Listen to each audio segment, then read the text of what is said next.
Good morning प्यारे बच्चों। आज मैं आपके साथ बीटीआर के नए सिलेबस के अकॉर्डिंग सेमेस्टर स्कीम के अप्लाइड फिज़िक्स 1 की ट्यूटोरियल क्लास डिस्कस करने जा रही हूँ।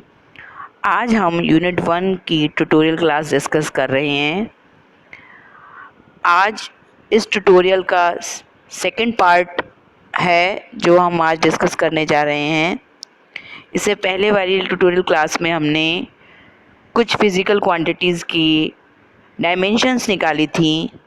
आज उसी को कंटिन्यू करते हुए हम आगे प्रोसीड करने जा रहे हैं। आज हम कुछ नई और फिज़िकल क्वांटिटीज़ की डायमेंशंस निकालेंगे।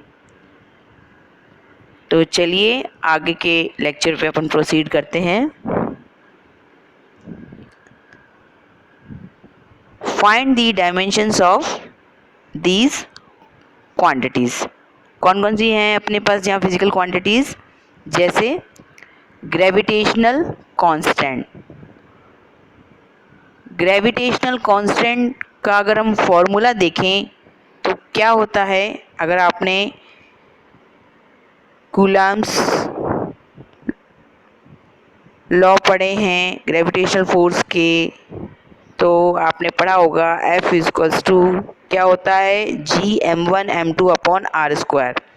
वहाँ पे G क्या है? Gravitational constant. तो वहीं से ये फॉर्मूला है G equals to F R square upon m1 m2।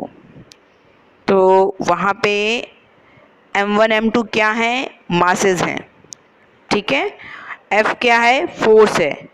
तो इसको हम निकालने जा रहे हैं। देखिए यहाँ मैंने आपको ग्रेविटेशनल कांस्टेंट की यूनिट भी दर्शा रखी है। यूनिट है न्यूटन मीटर स्क्वायर पर केजी स्क्वायर। तो हम यूनिट से भी निकाल सकते हैं और हम चाहें इस फॉर्मूले का यूज़ करते हुए भी निकाल सकते हैं। तो यहाँ देखिए फॉर्मूले में फोर्स है, तो फोर्स की डायमेंशन रख दी है m1 l1 t-2। Are square की डायमेंशन हो गई है l2 और बटे में हमने m1 और m2 दो मासेस ले रखे हैं, तो इनकी डायमेंशन हो गई है m2। तो ये डायमेंशन रखने के बाद जब हम सरल करेंगे तो हमारे पास क्या आ रहा है? m1 m-1। देखिए यहाँ पावर m की पावर 2 है और यहाँ m की पावर 1 है। तो ये जब ऊपर जाएगा तो सरल करने पर अपने पास क्या जाएगा? m की घात -1, l की घात 3 और t की घात -2। तो m-1 l3 t-2 ये हमारे पास क्या आ गई है? mlt डायमेंशन आ गई है ग्रेविटेशनल कांस्टेंट की। अब हम बोल्ट्जमैन कांस्टेंट का निकालने जा रहे हैं मान। तो क्या होगा? बोल्ट्जमैन कांस्टेंट जिसे हम k से दर्शाते हैं, फॉर्मूले के हिसाब से इसका मान होता है एनर्जी बटा टेम्परेचर, यानी जूल पर केल्विन। तो यहाँ देखिए हमने एनर्जी का मान रख दिया है m1 l2 t⁻⁻2 और फिर बटे में क्या लगा रखा है? टेम्परेचर, जिसे हम केल्विन में पढ़ते हैं और इसे इंडिकेशन में जब हम नोटेशन यूज़ करते हैं तो थीटा से दिखाया जाता है। थीटा से टेम्परेचर दिखा रखा है। तो m1 l2 t-2 ये एनर्जी है जिसे हम जूल में पढ़ते हैं, बटे थीटा की पावर 1। जब इसे सरल करेंगे तो हमारे पास क्या आएगा? m1 l2 t-2 और थीटा की पावर -1। बच्चों यहाँ कंफ्यूज ना होएं, यहाँ कैपिटल T टेम्परेचर को नहीं टाइम को बताता है। टेम्परेचर के लिए हम क्या नोटेशन यूज़ करते हैं? थीटा। टेम्परेचर की पावर को हम किस में नोट करें? टेम्परेचर भी क्या है? एक एसआई यूनिट है। इसकी केल्विन भी क्या है? एक एसआई यूनिट है। तो इसलिए हम इसके लिए नोटेशन जो यूज़ करते हैं एमएलटी डायमेंशंस के अंदर थीटा यूज़ करते हैं, तो वो हमने यूज़ कर रखा है। अब हम कोफिशिएंट ऑफ विस्कोसिटी ईटा, इसकी एमएलटी डायमेंशन निकालने जा रहे हैं। ईटा इक्वल्स टू है होता है फोर्स अपॉन 6 पाई आरवी। इस फॉर्मूले को यूज़ करते हुए हम विस्कोसिटी का कोफिशिएंट निकालेंगे। तो फोर्स की डायमेंशन वही m1 l1 t-2 अपॉन 6 पाई एक न्यूमेरिक नंबर है, तो 6 पाई का हम कोई यूनिट नहीं रखते हैं। आर एंड वी इनकी यूनिट रखी जाएगी। तो आर है डिस्टेंस जिसकी घात एल की घात 1 होती है और वी क्या होता है एल टी माइनस 1। तो अगर दोनों को मैं कंबाइन कर दूं आर और वी को तो मेरे पास क्या डायमेंशन आएगी एल टू द पावर 2 और t to the power minus 1। तो ये तो है आपकी फोर्स की dimension m1 l1 t minus 2 और बटे में हमने रख दी है r इंटू वी की dimension l2 t to the power minus 1 और इनको सरल करने पर अपने पास क्या आ गई है m1 l minus 1 t to the power minus 1। अब हम गैस कांस्टेंट की वैल्यू निकालेंगे। गैस कांस्टेंट का फॉर्मूला आप सभी जानते हैं। गैस की जो इक्वेशन होती है P V equals to n R T उसी से लिया गया है। तो gas constant R equals to होता है P V upon n T. ये आपको फॉर्मूला दिखा रखा है। यहाँ पी क्या है पी है प्रेशर, वी क्या है वॉल्यूम और टी क्या है यहाँ पे कैपिटल टी टेम्परेचर और एन क्या है मोल। तो अब हम इसका मान निकालने जा रहे हैं। गैस कांस्टेंट ये रहा आर, इसमें देखिए P into v, P pressure V volume. P into v की अगर हम यूनिट देखें अगर कंबाइन वे में प्रेशर और वॉल्यूम की तो इसकी यूनिट वही आती है जो किसकी होती है एनर्जी की जूल की। इसलिए आप ये देखिए जब हम गैस कांस्टेंट की मात्रक की बात करें यूनिट तो यूनिट क्या दे रखी है जूल प्रति मोल केल्विन। तो पीवी की कंबाइंड फॉर्म में यूनिट क्या बन जाती है जूल। तो इसलिए हमने यहाँ पर सीधे ही मान रखा है m1 l2 t माइनस 2। ये किसकी MLT डायमेंशन है जो वर्क या एनर्जी की होती है क्योंकि उन्हें भी हम जूल में पढ़ते हैं।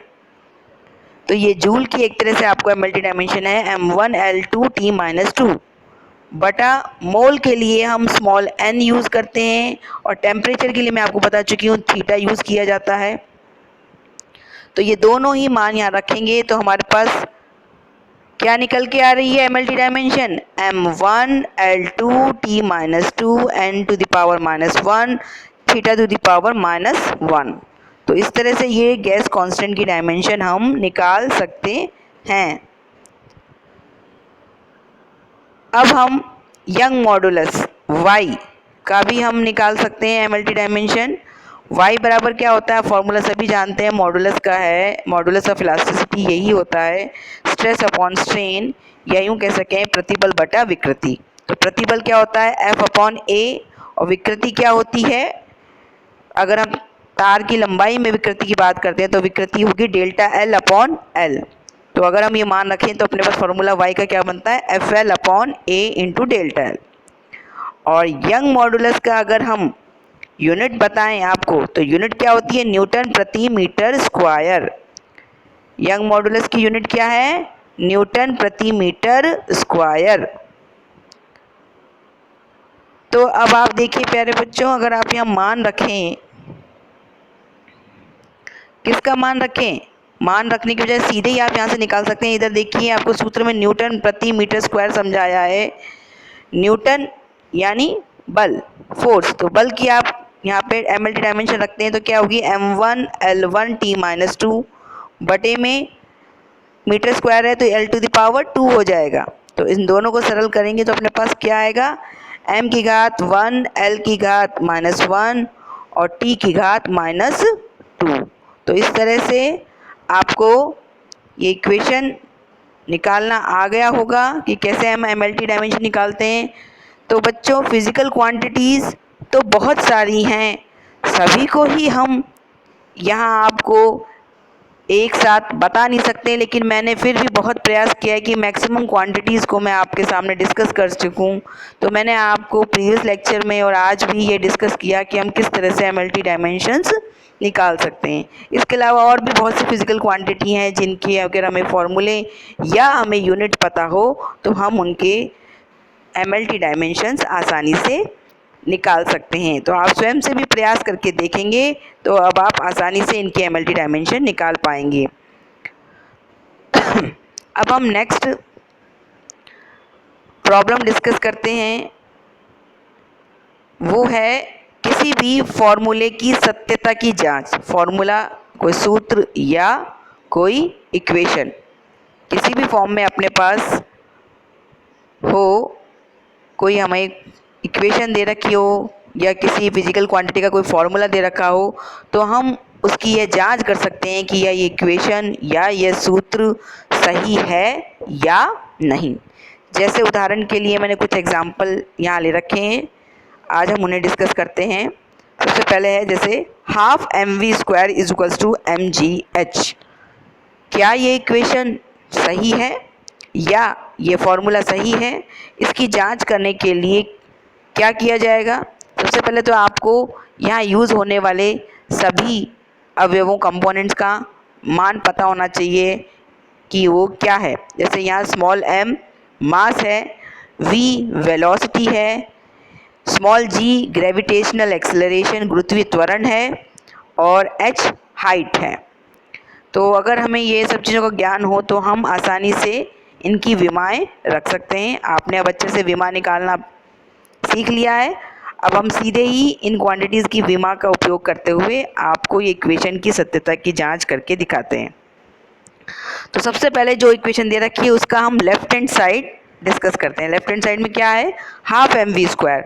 हाफ क्या है? एक न्यूमेरिकल नंबर है, तो उसकी तो कोई यूनिट होती नहीं है। तो अब हम किसकी यूनिट रखने जा रहे हैं? Small m। तो स्मॉल m की यूनिट क्या होगी? स्मॉल m मास है तो किलोग्राम होती है, तो इसकी अगर mlt डायमेंशन बात करें, हमें क्या प्रूफ करना होगा कि लेफ्ट हैंड साइड की विमा और राइट हैंड साइड की विमा समान है। अगर ये समान है तो हमारा दी गई समीकरण या दी गई इक्वेशन या सूत्र क्या होगा? सत्य कहलाएगा। तो हम लेफ्ट हैंड साइड की विमा निकालने जा रहे हैं। तो मास के लिए m⁻1 और वेलोसिटी होती है L⁻⁻1 और इसका मुझे क्या करना है? स्क्वायर। तो इसका स्क्वायर जब मैं करूँगी तो मेरे पास क्या इक्वेशन मिल गई? m1 L2 t-2। Similarly right hand side में mgh है, तो राइट हैंड साइड में द्रव्यमान के लिए m1, गुरुत्वीय त्वरण के लिए L⁻2 और h के लिए L। ये सारे मान रखने पर अगेन हमें क्या मिल गया? m1 L2 t-2। तो यहाँ हम क्या देखते हैं कि left hand side is equals to क्या है? राइट हैंड साइड, यानी लेफ्ट हैंड साइड की विमा राइट हैंड साइड की विमा के बराबर है। इसलिए हमारी जो इक्वेशन है वो क्या है? करेक्ट है, सत्य है। चलिए अभी इसी प्रकार हम दूसरी इक्वेशन को डिस्कस करते हैं। s बराबर ut प्लस हाफ at²। यहाँ s क्या है? डिस्टेंस यानी दूरी, u क्या है? प्रारंभिक वेग, a त्वरण, t समय है। तो लेफ्ट हैंड साइड में जो हमने ले रखा है दूरी डिस्टेंस s, तो उसकी विमा क्या होगी? L⁻1। राइट हैंड साइड में अब हम डिस्कस करें। राइट हैंड साइड में u इंटू t, u की यानी वेग की क्या है? L⁻1 और स्मॉल t की क्या है? टाइम यानी t, प्लस का साइन लगा दिया हमने। हाफ अगेन न्यूमेरिकल नंबर है, इसको हम कंसीडर नहीं कर रहे डायमेंशन में। at² का निकालेंगे। a यानी त्वरण का क्या है? L⁻2 और t² यानी t⁻2। तो अब हम इसको सरल करते हैं। इस इक्वेशन में देखिए t⁻1 और यहाँ पे t, ये दोनों कैंसिल हो जाते हैं और क्या रह जाता है? L⁻1। और इधर भी देखिए t⁻2 और नीचे यहाँ पे यहाँ क्या दे रखा है? इधर t⁻2, ये दोनों कैंसिल हो जाएंगे एक दूसरे से, तो क्या रह जाएगा? L⁻1। और इन दोनों को ऐड करने पर भी हमें क्या मिलेगा? L⁻1। बच्चों ध्यान देने वाली बात ये है कि यहाँ आप यह न समझना कि जब दोनों के आधार समान हैं तो इनकी घातों को हम क्या कर दें? जोड़ दें, जैसे अधिकतर आप गणित में करते हैं, और L⁻1 प्लस L⁻1 बराबर L⁻2 लिख दें। ये L⁻2 नहीं है। आप खुद ही सोचिए, जब हम मीटर के अंदर मीटर को ऐड करेंगे तो रिजल्टेंट मीटर का स्क्वायर थोड़ी आता है। ऐड करने पर पावर्स जुड़ती नहीं हैं, इस बात का ध्यान रखें। इसीलिए मैंने आपको कहा कि आपको क्या मिलेगा? Dimension L⁻1।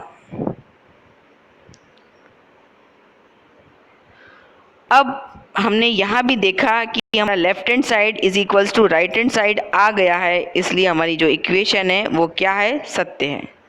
अब हम इस इक्वेशन की जांच करने वाले हैं। E equals to m c square. यहाँ ई क्या है, एनर्जी, एम द्रव्यमान, सी क्या है, स्पीड ऑफ लाइट या वेलोसिटी है एक तरह से।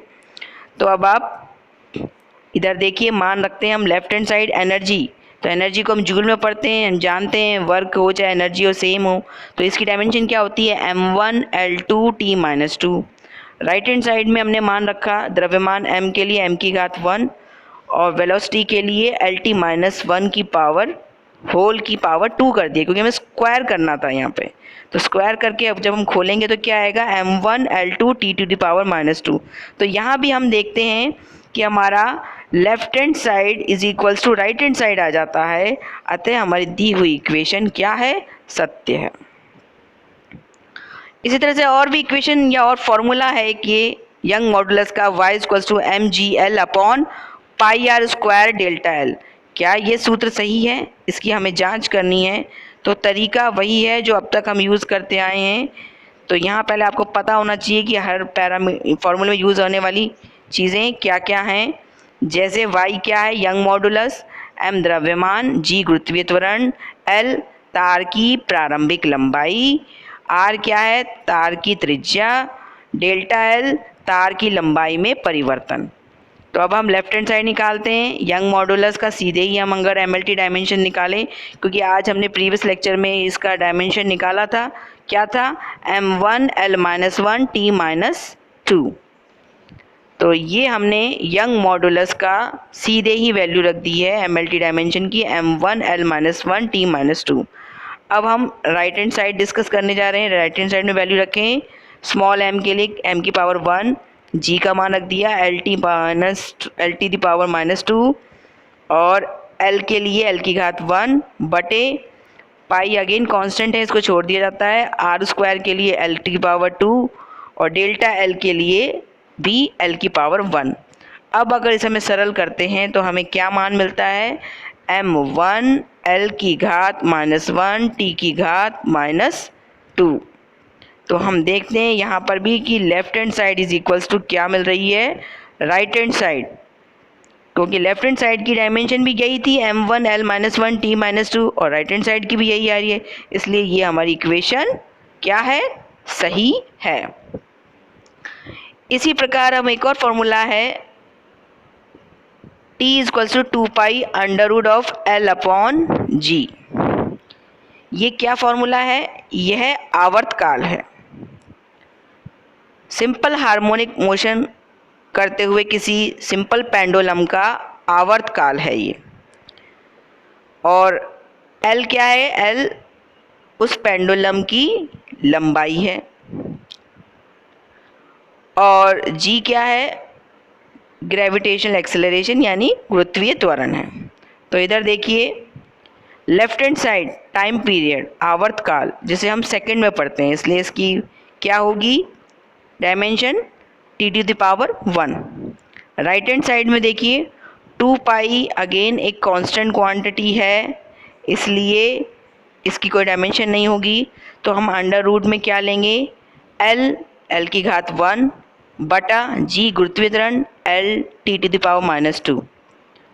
इसे हम जब सरल करते हैं, l की पावर 1 से l की पावर 1 कैंसिल हो जाती है और t की पावर -2 जो नीचे है, जब हम इसे ऊपर ले जाएंगे तो t की पावर +2 हो जाएगी। तो अंडर रूट ऑफ t⁻2 आता है और उसको सरल करने पर t⁻1 आती है। तो अगेन हमने यहाँ यह देखा कि left hand side is equals to right hand side मिल रहा है, इसलिए हमारी जो इक्वेशन है वो क्या है, सत्य है। तो प्यारे बच्चों, आपने इन एग्जाम्पल के ज़रिए जान लिया है कि किस तरह से हम किसी भी इक्वेशन की सत्यता की जांच, करेक्टनेस की चेकिंग कर सकते हैं कि हमें दिया हुआ फॉर्मूला या सूत्र या इक्वेशन सही है या नहीं।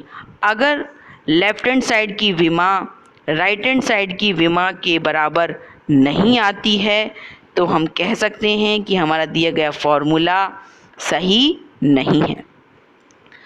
तो प्यारे बच्चों, आपको इस जानकारी से काफ़ी सहायता मिली होगी। आज के लिए इतना ही। धन्यवाद।